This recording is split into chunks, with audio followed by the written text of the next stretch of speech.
Olubereberye essuula 2 olunyiriri olusooka okutuukira ddala ku lusembayo. Ibulayimu n'ava e Mamule n'agenda mu nsi ey'ebukiikaddyo n'atuula wakati mu Kadesi ne Suuli. Awo bwe yali ng'ali mu Gerali, Ibulayimu n'ayogera ku Saala mukazi we nti ye mwannyinaze. Awo Abimereki kabaka w'e Gerali kwe kutuma bamuleetere Saala. Naye Katonda n'ajjira Abimereki ekiro mu kirooto n'amugamba nti, laba gw'oli mufuufu olw'omukazi gwe watwala kubanga alina bba.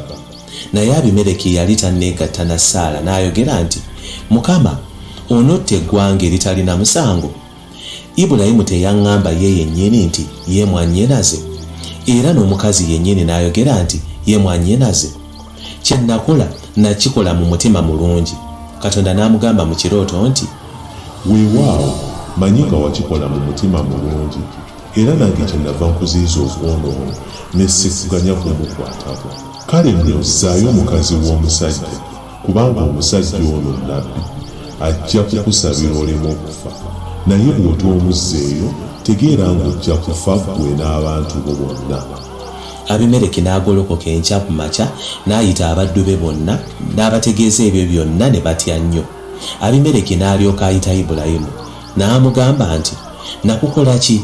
Kibi ki kye nakukola ggwe olyoka ondeetera nze n'obwakabaka bwange okwonoona kuno okunene?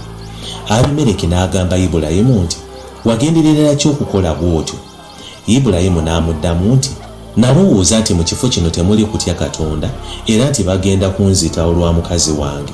Naye ekyo kituufu, Saala mwannyinaze kubanga mwana wa kitange so si wa mmange, kye nava muwasa.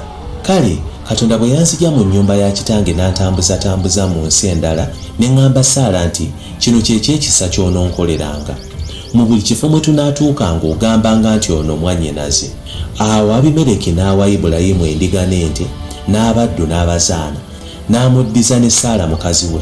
Abimereki n'agamba Ibulayimu nti, ensi yange yiiyo, tuula wonna w'oyagala. N'agamba Saala nti, laba mpadde mwannyoko ebitundu 1000 ebya ffeeza, nga ke kabonero akakakasa bonna b'oli nabo nti tolina musango. Ibulayimu n'asaba Katonda. Katonda n'awonya Abimereki ne mukazi we n'abazaana be ne bazaala abaana, kubanga Mukama yali asibidde ddala embuto zonna ez'ab'omu nnyumba ya Abimereki olwa Saala mukazi wa Ibulayimu.